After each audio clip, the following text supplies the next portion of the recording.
crispy.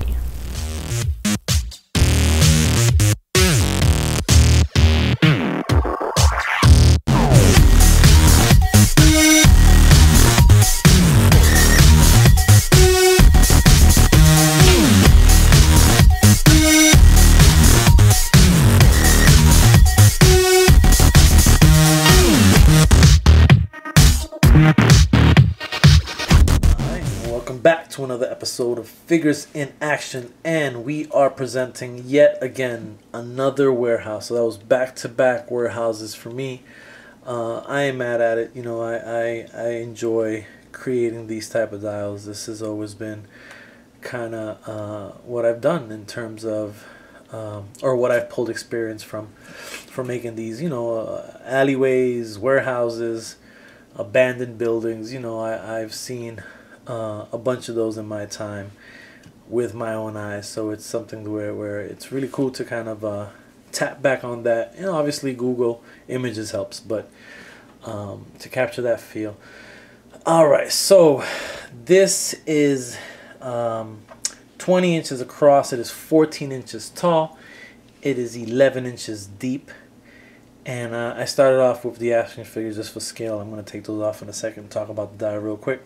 One thing I wanted to try to start doing, and I'm going to try to remember to do this, when I first started making these videos, it was kind of a step-by-step phases. So you'd have, like, you know, segments, and that first segment would be just the pink foam board, and the second segment is the foam board cut up, and the third segment it's black wash, and so forth and so on. So I got away from that just because those videos end up being 20-25 minutes, and it's really difficult to kind of sit through that.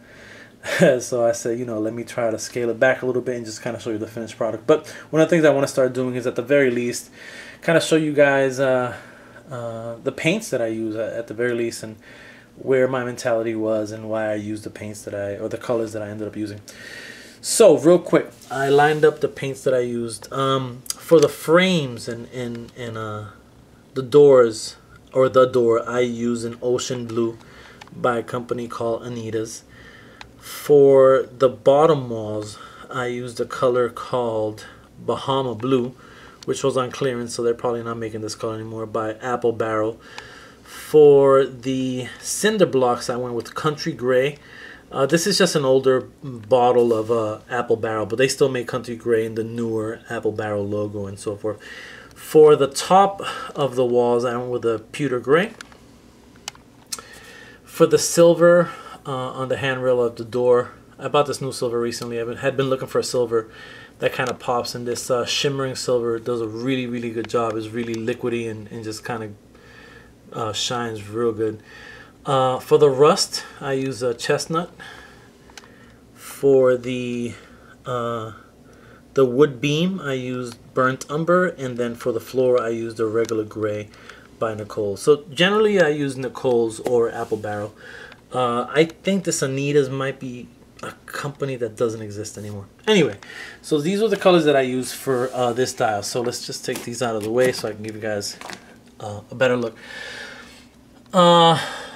Had wanted to do a cork board some previous projects and couldn't find a cork board, so finally found a big piece that I had, so I just cut a piece out and just framed it with some skinny sticks.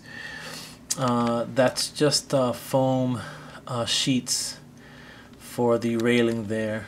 The frame on the inside is skinny sticks as well. That's just a piece of foam board cut in half to make it look like an electricity box. That is a dowel rod painted in silver to make it look like where the wiring is and the tubing there, the piping. First time I wanted to try this out for a while, so first time doing it. This is just one of those rolls that comes inside wrapping paper and what have you. It's a little bit thicker, so then I just cut a space out, and this is just the foam sheets, and this is skinny sticks. And then what I did is I just carved a circular hole there so it can go in and out. And what else? This is just foam board, 1 by 1, 1 inch by 1 inch. And actually what I did is I created a balsa wood framing piece at the bottom, so it's easier and it doesn't fall over as much. It has some more stability in terms of it standing up. Yeah, man. But oh, and the last thing is, for the first time, I kind of used the technique where a lot of times these warehouses have metal grating on the windows for security purposes. So I just kind of put the that piece on the outside and just put a sheet of that paper that I usually use for the windows on the inside. Can be purchased from AC Moore or Hobby Lobby, usually in the scrapbooking section. And this is just sewing meshes in the back, and that can be found in the sewing section. Real cheap pieces too. Yeah, but it's magnetized as always, so in this case the magnets are over there, and in that corner, that corner, that corner, right around there. So it's easy enough to take apart. Yeah, and I think that's it for this one.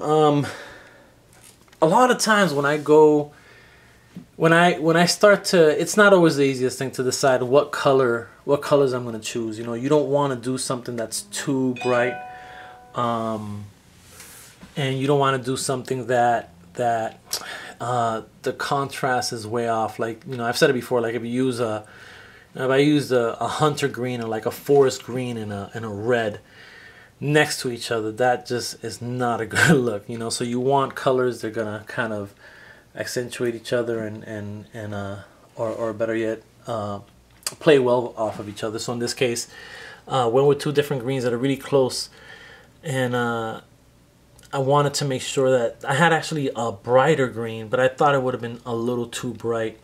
So, you know, as always, when you prepare these, or when you black wash them, and then when you go with a lighter color, it's not the same color you're looking at. It darkens it a little bit, but that's always kind of what I want. So it's always, in other words, if I don't paint this piece, and this piece is, I should have said that. This piece is a piece of that skinny foam board that's just put on top of the insulation foam. So painting, you know, it's white. So painting this black gives it a different, a darker feel, versus going green straight to white. It would have given it too much of a bright look, and the client wanted it to be more, you know, more worn down a little bit. So that's why I took some of that brown, that chestnut, and kind of made it look like the nails were rusty, and some of that grate was rusty, and all the metal pieces that usually rust over time, I tried to kind of give it that detail. And then what I did is just to give it just to wear it away a little bit, just kind of smashed my little brick into that, and wanted to give it the illusion that this is just cement that was painted in green. If you chip away at it, it's going to be the original cement color, which was that gray. So that was the look that I was going for, and I think it came out okay. I think it came out pretty good. And on that corkboard, it's a working corkboard, so he can put anything he wants to put on here. Create miniature flyers or miniature looking schedules, and kind of give it that feel as if it's a, you know, a busy warehouse. And yeah, that's pretty much it, man. That is it for this one. But again, man, I enjoy warehouses. I enjoy alleys. I mean, I do them a lot, but I always try to make them very unique. I always try to make them very different from each other. Whether it's the placement of doors, windows, the style of windows, the colors I use, cinder blocks on the lower end versus the higher end, some bricks. I always try to give it that different twist, because warehouses are something that are pretty common in the world of comic books, as are alleyways. So it's something that I'm pretty sure people always request. So you always got to make sure that you're coming at it from a very unique standpoint every time it gets requested. Because if not, it just kind of gets boring, and it's not boring for me yet, man. I shouldn't even say yet. I don't know if it'll ever be boring for me. I enjoy this type of house. So this one is set, and I have no idea what city this is going to, but it's here in the U.S. And actually, when I turned this off, the client wanted me to write, he wanted me to make it more of a Joker type of warehouse. So I'm going to write, are you serious, and kind of blood red there. But wanted to record this segment, or wanted to record this video before I did that. And I am outie. Some pictures at the end of the video. If you have any questions or comments, leave them below. and I will get back to you. And I'm out. Yeah. And one more thing, I completely forgot to mention this. I did end up airbrushing it. And A lot of times you can't tell the airbrush when I first show it because you just have nothing to, or you don't have the before. But here's what the difference the airbrush makes. Even if it's just a little bit of a mist, as you can see how much lighter the gray underneath is. And you know, not a heavy duty airbrush. I never try to give it too much of an airbrush. I just try to kind of get it dirty enough. And so this is what I did in this case. And again, it's hard to tell just looking at it, you know, but I hit a little more up in the corners and to give it a little more of that look. But this is just always the best example when you're able to take a piece out and see how much lighter that gray was and how much darker it got with the airbrush. All right, I'm out for real this time.